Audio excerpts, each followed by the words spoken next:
Hi, Shea Hulse here. If you don't know me, I am a wife and mom of two, and I help entrepreneurial women master their mindset and build a successful online business without sacrificing time with their loved ones so they could live their dream life. And this week, I'm going to talk to you about my top 7 mental health tips for May, because May is Mental Health Awareness Month.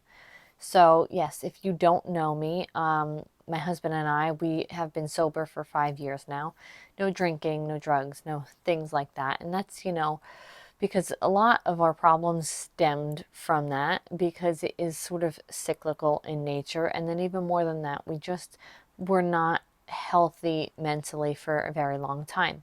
And so when we got together, well, it wasn't always fun in the beginning. It actually got more fun later on once we stopped drinking and all of that. But when we were sober, it started to get a lot more fun because we started putting so much time and effort into our mental health. And I'm going to share some of those tips with you today. And I'm going to tell you a little bit more about how you can use a healthy mental health platform to make your life even better later, right?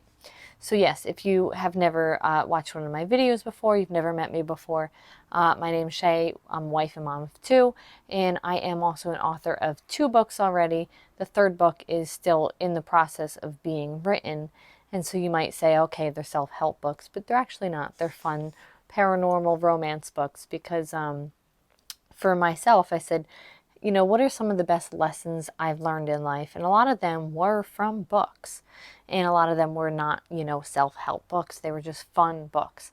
And so when I decided to write a book, I really couldn't sit down and do the self help type of book. Like it wasn't happening, the words weren't coming. But when I thought about like a romance book, I could definitely write that. And so, you might think, like, what does mental health have to do with romance books? And that's because my romance books have like this overarching theme of, yes, inspiration, mental health topics. And I talk about, those terrible things, I guess, that happen in life and how to sort of look at it in a new light, a new and a different light. And so, yeah, I'm going to talk about some of that with conjunction with the 7 mental health tips because I think that everybody goes through, things, but it also takes being aware of what you're going through and how to turn what you're going through on its head and turn it into a positive if you let it be a positive, right? So that's basically the theme of my books is flipping the script and changing your perspective. But some of the things that really helped me flip the script and change my perspective and my whole outlook on life are the mental health tips that I have here for you today. So, number 7 is get moving.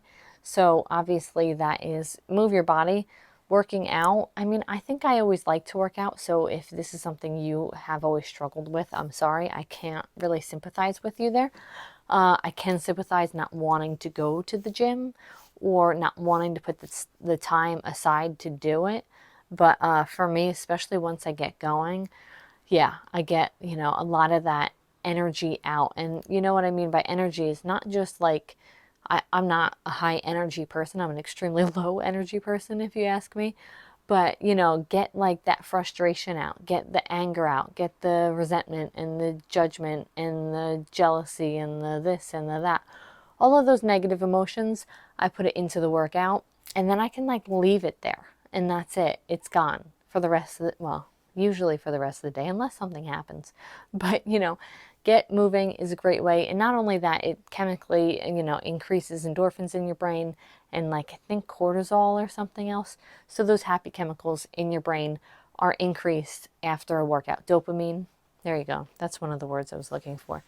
So then the tip number 6 is to connect with others. So, get connected.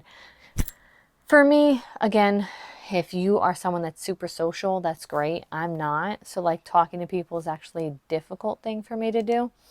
And especially, different people aren't always the best for you. So, definitely find people that are good for your mental health to talk to because sometimes, some people that you talk to on the phone, you just end up getting annoyed and you want to hang up the phone more than you want to talk to them. So find somebody that you trust, somebody that doesn't negatively impact your mental health and connect with them.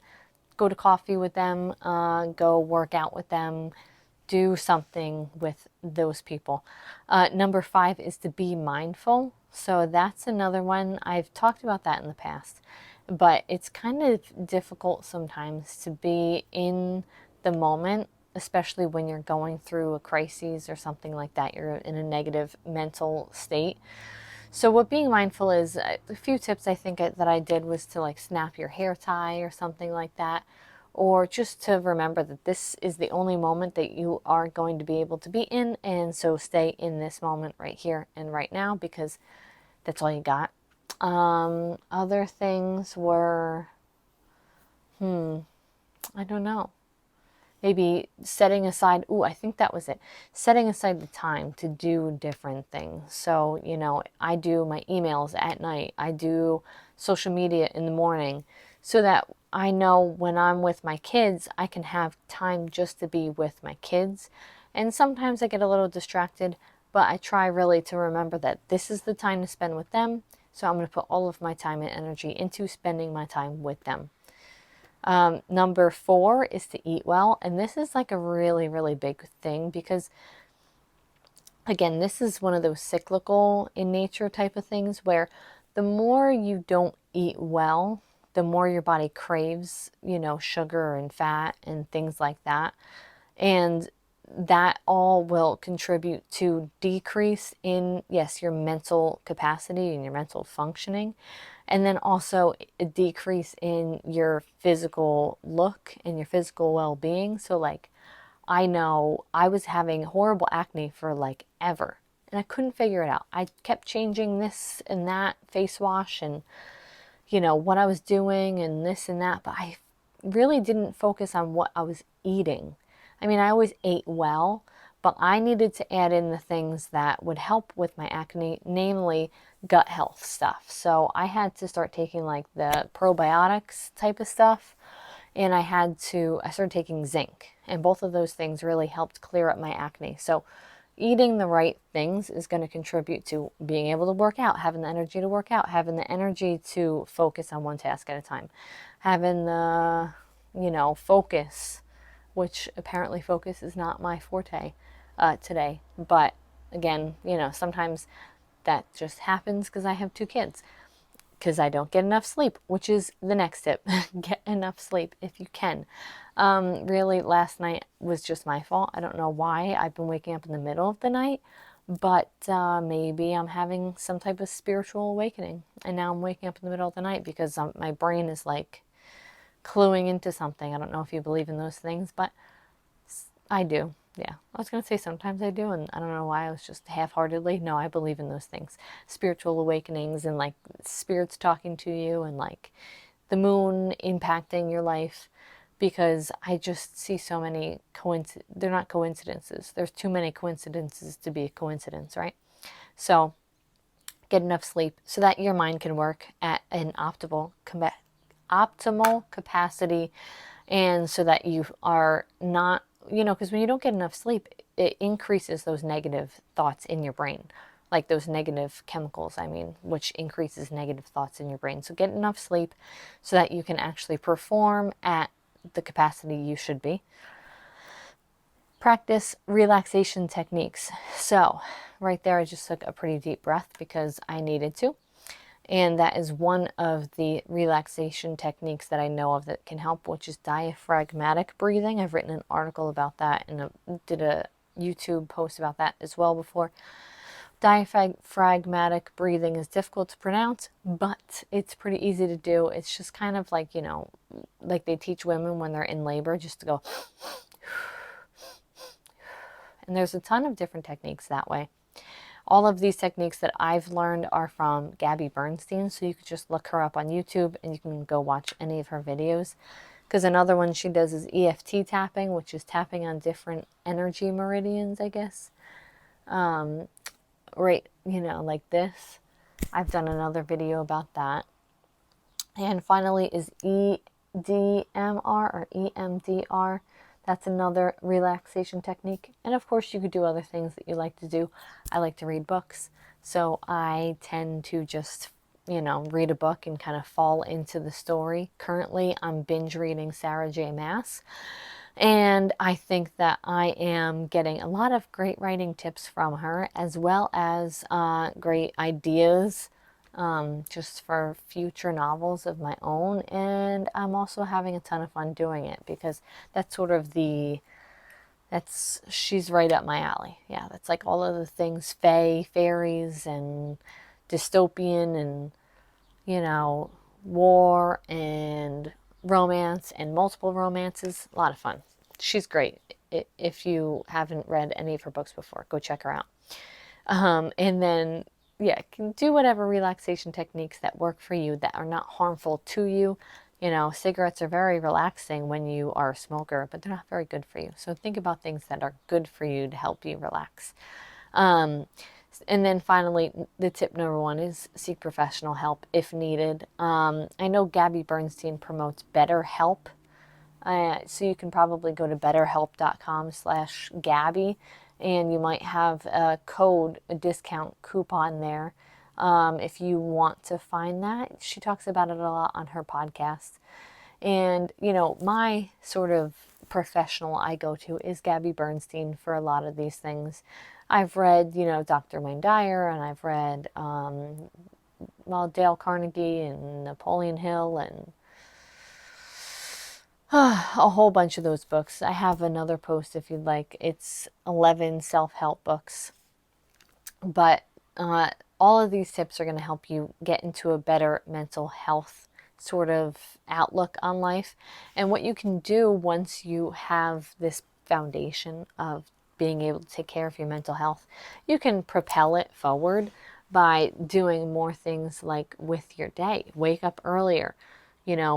Tony Robbins talks about you wake up first thing in the morning and maybe drink a glass of water and then drink celery juice. So I've been drinking celery juice, which I have found has been a wonderful way for me to, again, take care of my gut health. And I mean, seriously, my skin has like never been clearer, I don't think, in my life since I started doing that. He also suggests, I think he jumps in a cold pool of like 50 degrees.